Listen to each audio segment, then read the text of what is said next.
Assalamualaikum warahmatullahi wabarakatuh.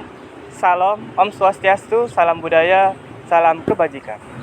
Halo teman-teman sekalian, pelanggaran melawan arus pada lalu lintas menjadi fenomena yang penting untuk kita ulik karena dapat membahayakan keselamatan bagi pengguna jalan maupun masyarakat umum.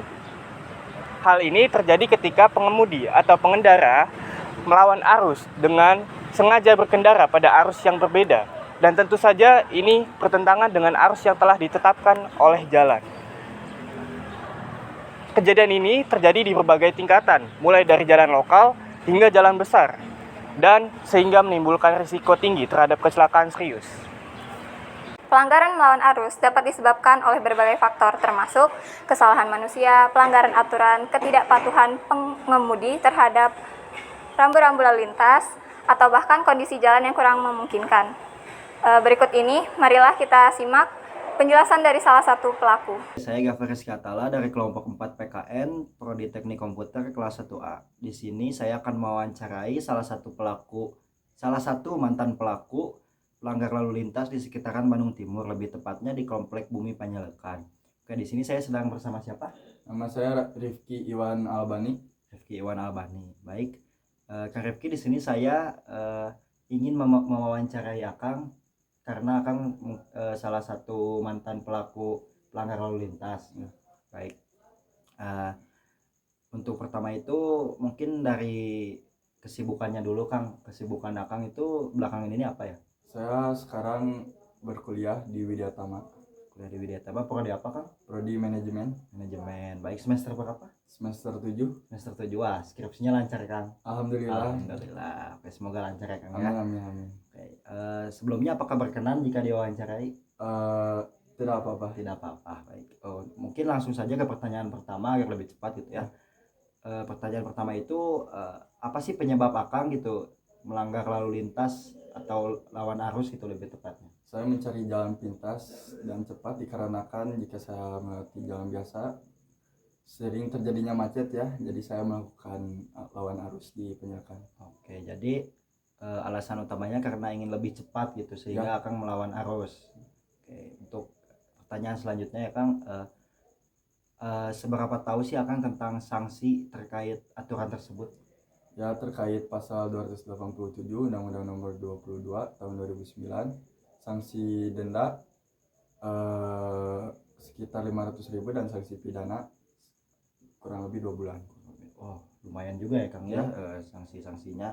Nah, dengan Akang mengetahui sanksi tersebut, apakah Akang masih di sekarang ini apakah Akang masih melanggar?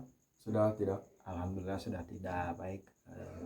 Untuk selanjutnya itu apa sih, Kang, yang perlu disosialisasikan kepada masyarakat luas gitu untuk sanksi-sanksi tersebut?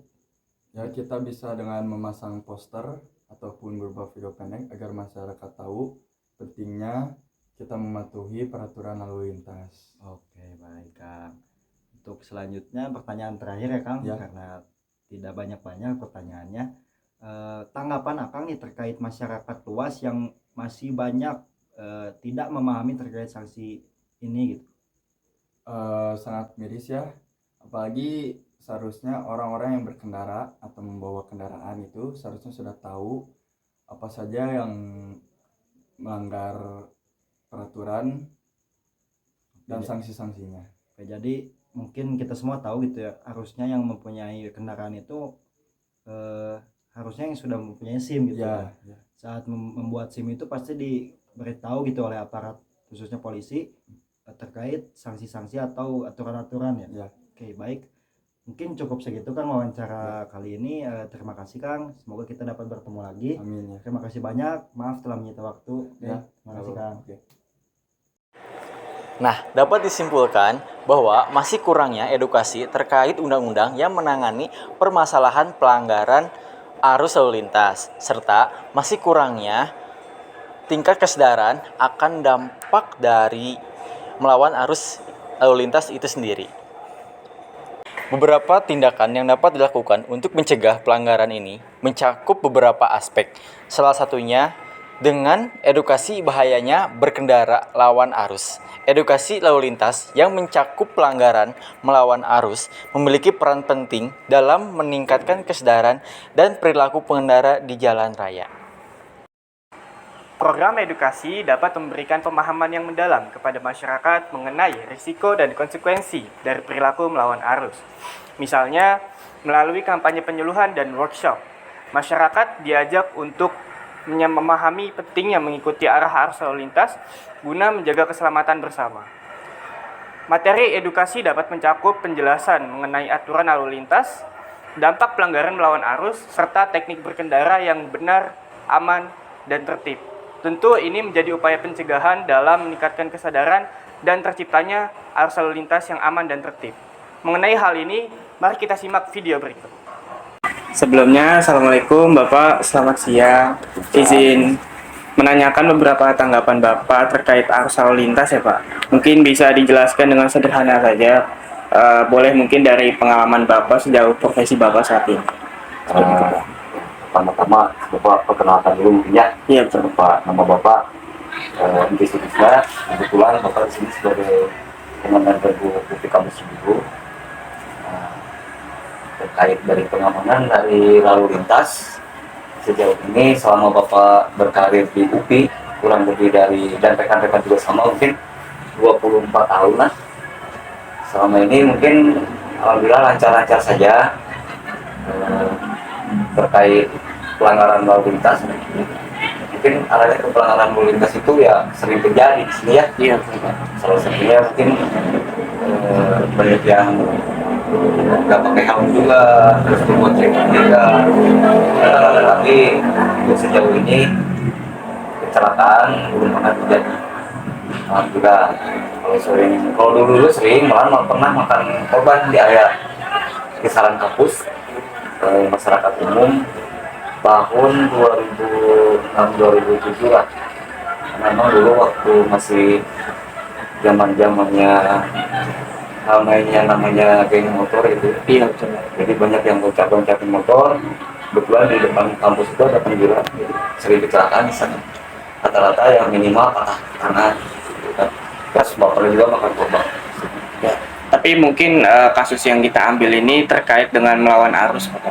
Untuk melawan arus, kebetulan di sini itu tidak ada yang pernah melawan arus ya. Di area jalan, kisaran jalan itu atau di dalam kampus. Jadi sebenarnya kasusnya ini terkait pengalaman Bapak. Nah, melawan arus pada lalu lintas itu menurut Bapak apakah sejauh ini penerapannya sudah benar untuk bisa masyarakat patuhi gitu Pak? Untuk melawan arus kemungkinan karena masyarakat itu terbiasa dengan adanya jalan raya ya. Iya betul Pak. Pengendara sebelah kiri menggunakan jalur kiri, sebelah kanan menggunakan jalur kanan, dan di sini pun alhamdulillah arus lalu lintas itu tidak pernah ada yang melawan arus. Cuman kemacetan terjadi dikarenakan karena yaitu tadi banyaknya yang jualan di pinggir jalan, membeli parkir semena-mena, akhirnya ya Terjadi jalannya kecil, terjadilah kemacetan. Untuk selama ini melawan arus itu belum. Lalu menurut Bapak apakah masyarakat yang masih melanggar sudah dapat sosialisasi gitu Pak terkait undang-undang yang melawan arus itu? Untuk undang-undang karena kita itu di luar ranah kita ya, karena ada kepolisian yang berhak.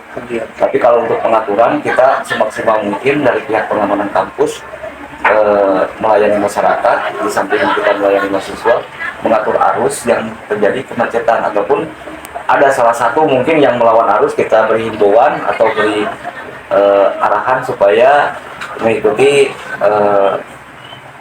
aturan gitu ya. Tapi untuk menerapkan undang-undang itu mungkin ranahnya di pihak kepolisian, kita cuma mengarahkan saja. Iya. Terus seberapa efektif sih Pak untuk sosialisasi melalui spanduk atau banner supaya bisa masyarakat patuhi gitu? Untuk banner di sini itu kita belum pernah menggunakan banner atau spanduk, tapi yang jelas kita sosialisasinya dari secara langsung mungkin ya.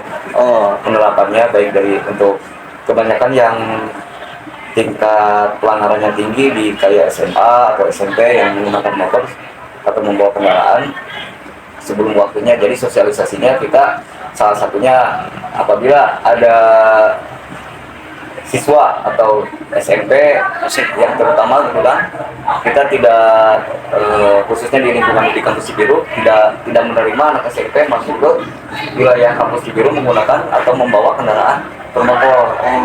Jadi itu sosialisasinya mungkin. Jadi kita memberikan himbauan kepada adik-adik itu supaya mengerti akan peraturan yang ada. Salah satu juga SMA juga, apabila ada knalpot yang berisik masuk ke area kampus kita hentikan dan balik lagi. Terus yang terakhir mungkin tanggapan Bapak terkait konsekuensi yang udah diterapin itu bisa membuat pelaku jerah atau enggak ya Pak? Untuk itu kita dikembalikan lagi ke si individunya. Terkadang kultur atau lingkungan yang bisa membangun dia mematuhi atau tidak. Kalau misalkan lingkungannya mungkin di lingkungan dia arogan, ya mungkin dia tidak akan ada terjerat. Contoh arogan itu ya sering nongkrong kah, atau banyak teman-temannya yang seperti itu, ya dia malah sengaja. Tapi kalau orang yang kulturnya dari lingkungan baik, setelah dikasih tahu ya rata-rata mengikuti dan taat akan itu.